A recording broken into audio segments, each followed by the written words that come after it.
Hey, welcome to Hear Us Out. I'm Paul, And I'm Patrick. and we're going to talk about movies that were saved by editors. Ooh, those unsung heroes. Good save. That's right, we do videos every Tuesday and Thursday, so come back and check out our stuff. If you like what you see today, hit a little like, but if you really like it, do us a favour and hit subscribe, because all of our other stuff is a lot like this about the entertainment industry and other movie and TV stuff. So subscribe and you'll get even more of that. Yeah. You want to kick us off with what editors can do to save a film?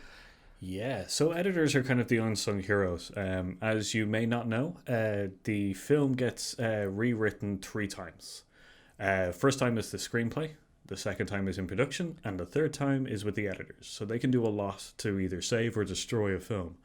And the first one I'm going to start off is they didn't destroy us, but they did, and they didn't save us, but they did end up causing that there's 2 great films now.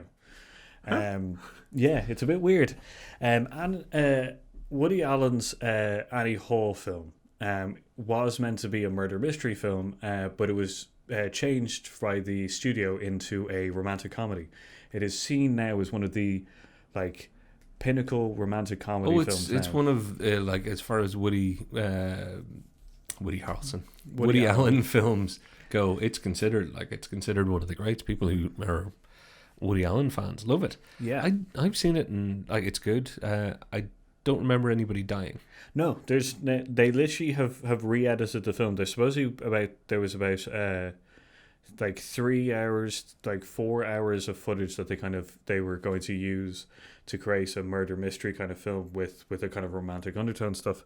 But they removed a lot of it, and the film is now an hour and a half. And they've removed all of the murder mystery elements to it. And when you say they ended up with 2 films, is there a second film? Yeah, so there's a second film which Woody Allen, I think, which has got back and re-edited and stuff. It's called Mystery Murder Manhattan, or Manhattan Mystery Murder. I can't remember off the top of my head. There it is. But yeah, it's another film. So we got 2 really good films just from that one filming, thanks to an editor. Okay, I don't know where to go with that. Well, it's interesting that it's very interesting. It shows the power of editors. Just simply the fact that they had 3-4 hours of footage.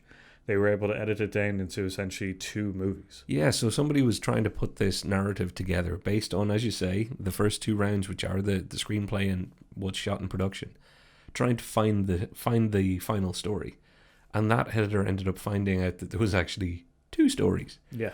That could exist completely separately. That's fascinating. I didn't actually know that. So I'm already loving this episode. I'd hit subscribe about now.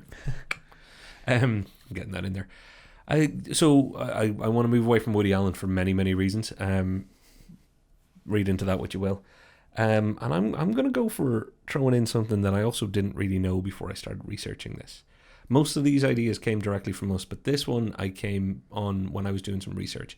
I had no idea that American Beauty, the Kevin Spacey film from a few years back, it was an award-winning film about people being weird and doing all sorts of stuff, if you've ever seen it. What it isn't is centered around a murder trial. But that film was supposed to start with a murder with the 2 kids, the protagonists, on trial for murder, and also end in the courtroom. Yeah. Removing that, it changed the nature of that film completely. Yeah. I cannot imagine what that film would have been like if that had been the intro. Or even the outro. Runaway Jury? Yeah, well, the rest of the film would have seemed even more off-kilter. Whereas I think the way it happened now, or the way it played out and the way it was finally released, gave it that kind of, well, this is intriguing and a bit of a build-up of what's going on and who are these people.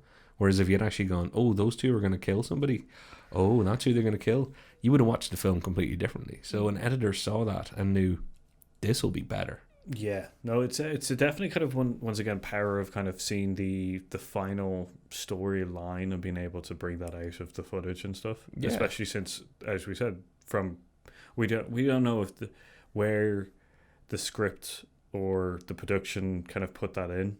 Yep. And I think so. Like that could have been a through line all the way through from the script, and then just the editor was just like, "Nah, this is Nah. not. This is not." So everybody knows that editing can set tone and can set pace and can do all sorts of things. But I think importantly, people need to remember that in the edit is where the story's told. And in that case, the story was told properly, or told really, really well because of it. So what have you got? I'm going to go into one that we both can talk about, which is, and it's something that you're currently wearing. We're going to talk about underpants. We're going to talk about Jaws. Jaws underpants. We're both wearing. I don't know where I'm going with this. Jaws. I'm wearing my Jaws t-shirt. Yeah, you are. So, which is a perfect timing for this. Nice. Which is so Jaws. Which is. So I'm going to talk about little parts, which is the editor, which was able to essentially create this suspense and tension. Spielberg has said that where he would have cut, his editor cut like 1 or 2 seconds before he would have, which is a great kind of interaction between the director and an editor, in the fact that, you know, the editor knew that, you know, those 1 or 2 seconds was just enough just to cause more, like, you know, just enough tension or just more tension kind of stuff. So that's an interesting tidbit. It's well, Jaws is an incredibly well edited film. It's a masterclass in filmmaking as far as I'm concerned. We've discussed this on other videos. Check out a playlist of everything we do here. But the fact that Jaws had a troubled production, the shark, Big Bruce, didn't work. Everybody knows that. That's a fairly well known thing about Jaws. The rubber shark, the animatronic shark, didn't work, so they had to shoot around it and think around it. But they very much saved it by editing around it, and turning it into what is one of the great suspense films of all time. Yeah, you are on the edge of your seat thanks to John Williams' score and the way that film is shot and edited. Yeah, no, very much so. And having that mixture of the editor, which is knowing the timings and stuff like that for the score, was a fantastic like merging of the two arts in score and editing together. I want to go and watch Jaws now. That's what we're doing after we turn off this camera.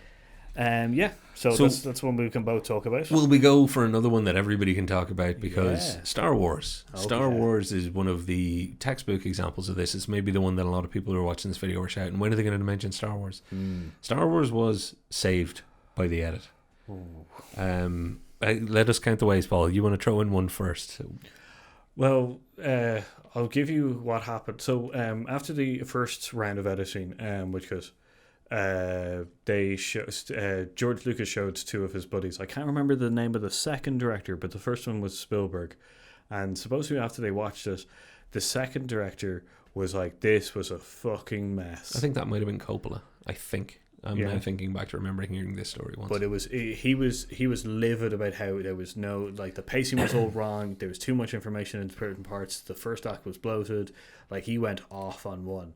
And they went back and edited like everything of that film. Yeah, and it was George Lucas's wife at the time who was part of the editing genius for that. So which was there was Richard Cho and Paul Henry or Hearsa. You're the man who's good with names.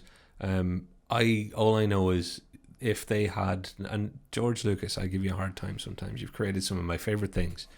But I am very thankful for the people you've had around you, because you cannot imagine Star Wars, particularly since the edit was fixing dialogue issues. Yeah. They were resequencing and retiming and reordering things to make sure some of what was apparently pretty much universally agreed now, a bit of a nightmare script in some ways. You actually told me something I didn't know about the opening crawl, so where the text... a long time ago in a galaxy far, far away, they had messed up there by overstuffing. Yeah, so if everybody remembers Phantom Menace and how it talks about, like, you know, the Confederacy and the Republic having trade wars and all that kind of, like, it has loads of information about even the Jedi and everything like that. Brexit was practically in there. Yeah, exactly. The first in New Hope, they were supposed to be talking about the Empire, the Rebellion, the Sith, the Jedi, what was going on, like, you know, everything, geopolitical, like everything you could think of was in there, and they were just like, this is bloated because this is a lot of information that the audience will not need, especially for the first film. Like, we don't need to know too much about the Jedi. In fact, knowing too much about the Jedi and the Sith is actually a bad thing in this case. So they cut it down to essentially what was going on at the beginning of the thing, which is literally just... It's like that opening crawl works really well because of how sparse and intriguing it is. And there is the old movie adage of show, don't tell. Yes. So I can imagine if Lucas's first draft had that thing scrolling for a long time and was going into, and this is how people work, and they're called this, and they live here, and this is the planet they're from, these are the people they're friends with, these are the people they're not friends. I would have probably got up and left, and not got to see Star Wars. So thank God for editors. They gave us Star Wars. Like, I'll give you just one more example. Just everybody knows the first time that Luke is introduced to the thing, or to the movie. It's when the Jawas have come to sell the droids. Yep. Because in the original take, that's not the first time you see Luke. The first time you see Luke is in the middle of the battle between the Leia's blockade runner and the Star Destroyer. So they introduced Luke in the middle of that fight, which you don't need to know Luke. He has nothing to do with the fight. Supposedly there's 3 scenes that cut into that battle, breaking up the pacing completely. Oh dear. So the editors removed all of that and just decided to have just go with the battle, talk about Leia, talk about the droids, all that kind of stuff. And then the first time you see Luke is literally when he comes into the actual story. So George Lucas is the kind of genius that has people who work with him, like Harrison Ford, say, George, you can write this crap, but you just can't say it. And then somebody else was obviously in an editing bay going, George, you can shoot this crap, but you just can't tie it together that way. Yeah. And as his career has gone on, it has been more and more of those things where he definitely is smart, and he definitely has creative genius, but he's also smart enough to have people around him. The good times, there are people around him who will say, no, do it another way. Yes. The bad times, which is the prequels, you can see what happens when George gets to do it his way. Yeah, exactly. Big messy opening crawl and all. So good job on Star Wars. Editors, we should get it out there because there is going to be somebody also screaming this at the thing. Editors save every movie because editors are the ones that make it. Yes, but we're talking about specific instances or notable instances. Yeah. So just one more thing about the Star Wars thing, not much. If you are interested about the editors and everything of Star Wars, I believe there is a documentary called Star Wars: A Deleted Scenes Revisited. Oh. It is by Gareth Christ. I can't. Yeah. Gilchrist. Maybe. I don't know. So Star Wars Deleted Scenes Revisited. It's a great documentary about the chaos that was the Star Wars first film and how the editors definitely saved that film. Cool. If we can find a link, we'll put it in the description down below. Always check our descriptions for links about stuff we're talking about. Sometimes we find good information and add it in there.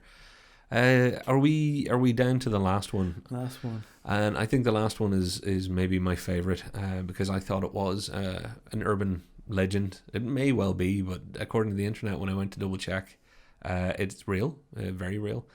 Stanley Kubrick made The Shining. Jack Nicholson, here's Johnny, axe through a door. Everybody knows The Shining. But if you watched the film and you loved it as much as I think you do too, right? Yeah. It's a masterpiece. It ends really, really well. It ends with, I'm not spoiling anything, close your ears if you don't want to know. It ends with Jack Nicholson frozen, giving a very strange stare into the camera, and then cuts to a picture from the Overlook Hotel from years ago, and he's in that picture, and it zooms in beautifully. Well, did you know when that film was originally released, there was another scene in between those two moments? So it went from Jack, essentially frozen and dead, staring at the camera, to a hospital where the lady, I can't remember, wife and child, the young guy, the hotel manager is visiting them in the hospital to show that they've survived. And, I think he hands him some sort of tennis ball or something that is supposed to represent maybe it was all a dream, maybe it wasn't all a dream, this is all real. It would have ruined the ending. Yeah. But that's the good thing. Kubrick saw the film. He saw people in the cinema watching the film, people getting up, not having the feeling that he wanted at the end. And he ordered, right, I know this thing's been released as in it's out. we're actually going to go and cut all the reels that we have, and we're going to take out that one scene. And it is now a brilliant ending. And nobody has the footage was destroyed, the section that was cut out. But there are production, continuity pictures where they'll just take a picture of the set, so they have to reset it up. So it did exist. It did make it out. If you were one of the first few people to see The Shining, you saw a different Shining than everybody else. How weird is that? That was, yeah, and you were saying that it was out like a week. Yeah, it's like it's hard to gauge the actual length. Yeah, I can't tell because there's lots of different people saying lots of different things. It was either out in 2 cinemas for a week or it had 2 showings or something. I'm not too sure. So like it had yeah. So if it's the week thing, like wow, that's like a fair amount of people are going to watch that film. Back then, releases were staged in different regions over a longer time, so it wouldn't be like today where the whole country would have seen it at once, because they only had a certain number of prints of any film back then. But you still were talking about a substantial number of people. Yeah. Well, fair play. Hey, look, I'm a big fan of any director that's going to go and sit and watch his film and be like, oh, you know what would make this even better? You've already spent years working on it, but you're like, it's not until I was sitting here with popcorn in a room full of people that I realised, yeah. Like, good job. So there you go. An edit can... I don't think that saved The Shining. I'm sure it still would have been amazing. But it certainly perfected The Shining. Well, that's the thing. It's, this list is about saving films, but it's not fully. It's more just, the editors essentially showing their skills in their kind of craft, and making either a film that was terrible into something that was great, or a great film, like, shoring it up a little bit more kind of thing. So, yeah. So to all editors out there, and since we both put these videos together, we're technically editing what you're watching right now. One of us has edited this. So comment down below if there's any editors that you really like, and you can also put down their filmography down there. That'll be great as well, so we can take a look at some of those great ones. Which good, yeah. So that's editors, the unsung heroes of films. Yeah, so we're singing your praises. Fair play, editors. Next time out, when you've hit subscribe, you'll get to see what we do next. And we're probably going to start covering some of the other parts of filmmaking, and maybe throwing in some little anecdotes about some of the other cast and crew that have made a big difference to movies. And until next time, I've been Patrick. I've been Paul. We've been Heroes Out. Bye.